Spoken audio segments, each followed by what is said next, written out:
Hey everybody, welcome to Everybody's a Critic Extended Edition. Today we're going to be talking about Phantom Thread. My name is Rachel Zalucki and I'm joined by my two lovely co-hosts. Michael Donelan. And I am E23 executive producer Jacob Douglas. You just had to throw it in there. No, I'm just kidding.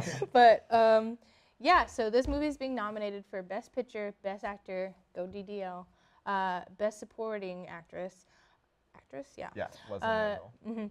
Best Director, Best Original Music Score, and Best Costume Design. So let's get into it. Any opinions? First off, I want to say, if the movie about a dress designer doesn't win Best Costume Design, it's going to be a little weird. I know. It's going to be a little weird. Yeah, that's fair. I thought the dresses were really, I thought they were really cool. They're like beautiful. In the movie. Oh my goodness. It had me going on Pinterest, like Victorian dresses. Except like now, like I bet a bunch of people like left the theater like paranoid that like someone like sewed like locks of hair into their like prom dresses or something. Yeah. I'll be honest. I'm surprised this movie didn't get nominated for Best like sound mixing. Yeah. Because they do this really interesting thing in the film with the sound, is whenever she's doing something that he doesn't like, they boost the sound. You know, when she's like cutting the bread or buttering her toast or just pouring a drink.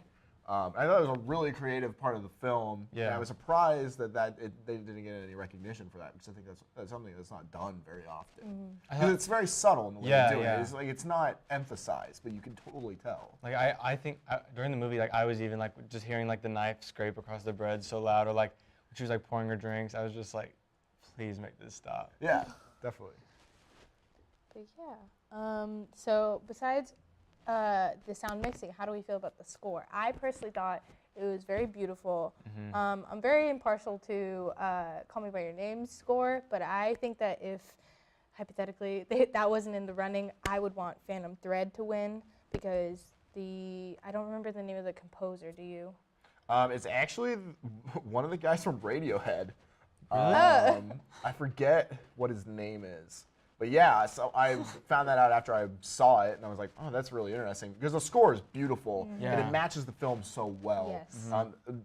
Going back to the sound of this movie is, I think, what makes it so great. I think every movie has that one component that you're like, this is the best part of it, and I think the sound and the performances are totally the two greatest things about Phantom Thread.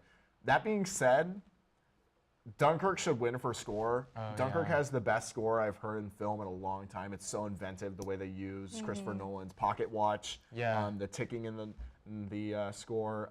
That score's so crucial to the film because it builds and it really adds to that feeling of claustrophobia and tension. Well, and I know like Hans Zimmer like even like did research into like, I guess there's like a certain chord where it's like, I forgot the technical name of it. Oh, it inspires panic or something? Yeah, and like you get to the, and it just sounds like it's always rising, even though it's like the same chord. I think it plays into like binaural beats too, because I remember reading about that, and it's supposed to like inspire your fight or flight symptoms or whatever. I thought the score in this movie like really reflected like the characters. Like, I mean, it was almost like there's like the song that plays during the trailer. It's like it's very beautiful, but it's also very unsettling. Like it's like you kind of get the creeps listening to it. You're like almost feel like you're not like in a horror movie, but like in a psychological like thriller almost. And like I feel like that really represented the movie, because like it looks very pretty, but like there's some weird stuff going on behind the scenes. Oh heck yeah.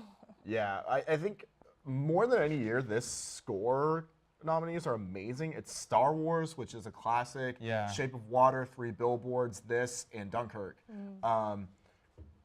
Johnny Greenwood is the guy who did this one. Okay. I think any other year, I think this would be a front runner, but this year it's so stacked. Like I think you can throw Star Wars out just because of you know, it's already established. But I think the score comes down to Dunkirk, Shape of Water, and this one. All 3 beautiful scores. Yes.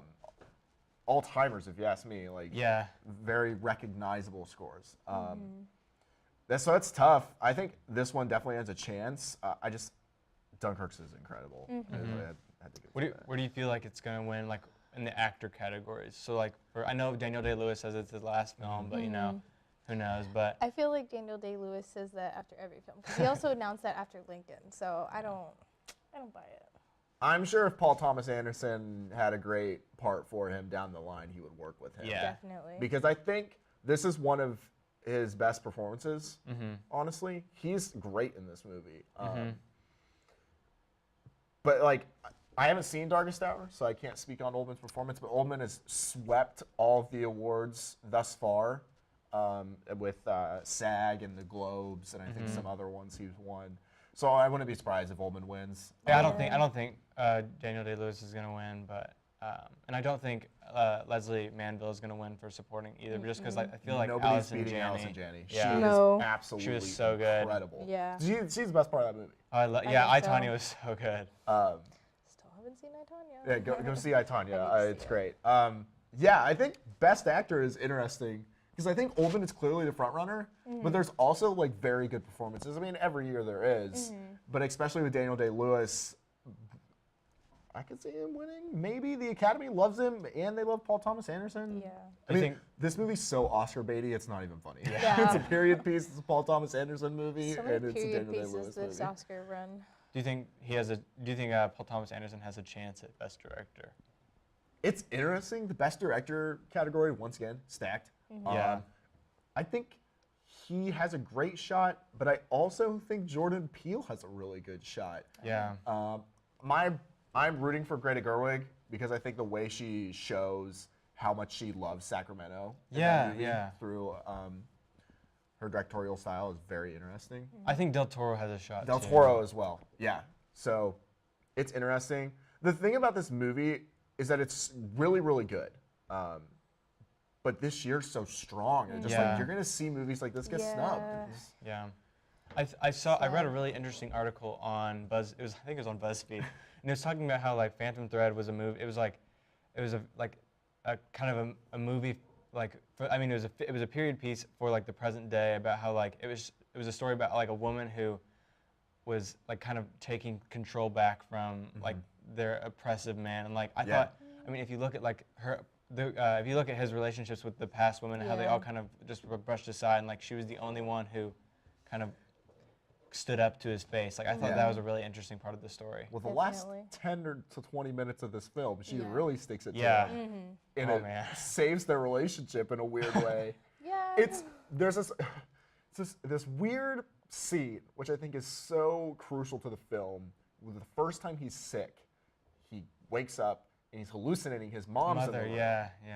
And then at the end, it's like it's almost like he doesn't want a wife, he wants a mother. Yeah. But that being said, isn't that a little bit of like what a wife is? I don't know. Right, just he's got some mommy issues. Yeah, Yeah, definitely. definitely. Well, I mean, he sews the lock of her hair like right over his heart, right? Yeah. Exactly. I found that weird. He's a weird. This is one of those movies. Like when you watch it, I'm just gonna tell everyone watching. It's very slow. I fell asleep twice, but it doesn't mean I still didn't enjoy it. I didn't think it was slow. I really liked it.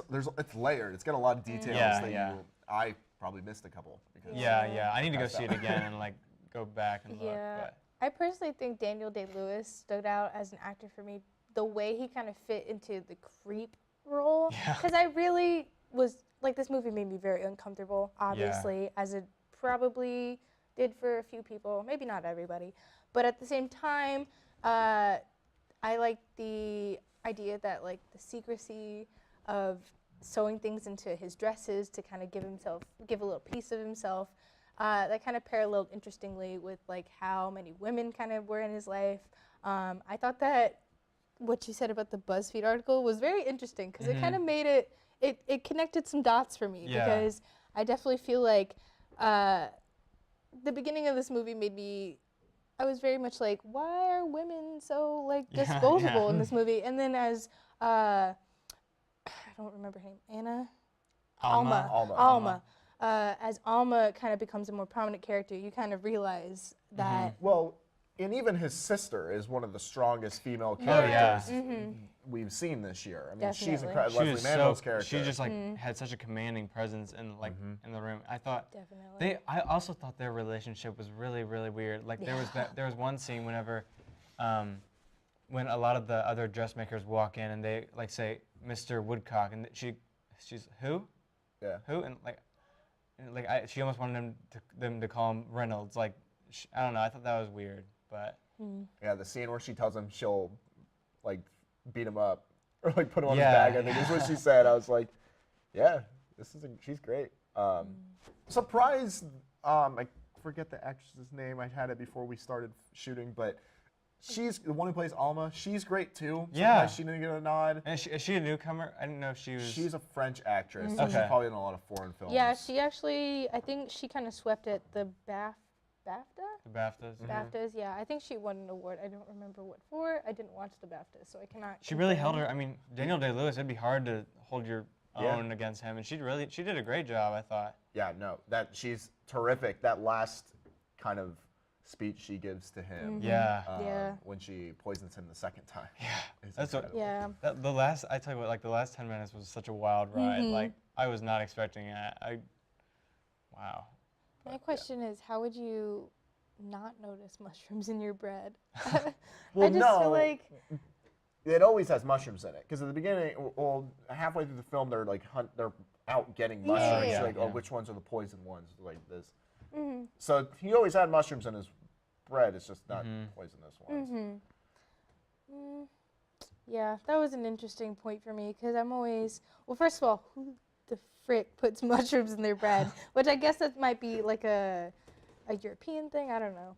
But at the same time, a lot of people kind of interpreted the poisonous mushrooms as like they were going to kill him, but poisonous mushrooms and magic mushrooms are kind of the same thing. So I think it's a little more edgier than we think it is. But yeah, any closing thoughts before we sign off? Yeah, I don't think this wins Best Picture. No. I don't me think neither. it'll win. I think. I hope it does not win Best Picture. I think for me it's Get Out, and I think the Academy will give it to Get Out as well. I think that they're going to try to make everyone happy. But I could also see The Post winning it because it has all the Oscar Meryl stuff. Streep, It's Tom Meryl Hanks, Streep, Tom Hanks, Steven Steven Spielberg. Spielberg. It's about journalism. And also it has comedic actors doing a dramatic thing. So we'll see. I could see those two movies are my guesses for Best Picture. But yeah, I don't think this one should be overlooked. I think everyone should go see it. But yeah, I don't think it'll. I don't know how many of the ones that it's nominated will get. Maybe costume design, like we said earlier. It should get costume design. Yeah. Once again, a great year for film because all these movies are great in their own way, and only one can win. Yeah, this Oscars is going to be a doozy. Yeah. But that's all the time we have for today. Thank you for tuning in. If you want to see more of us, head over to our E23 YouTube channel or go to mutv.missouri.edu. Thanks so much and have a good night.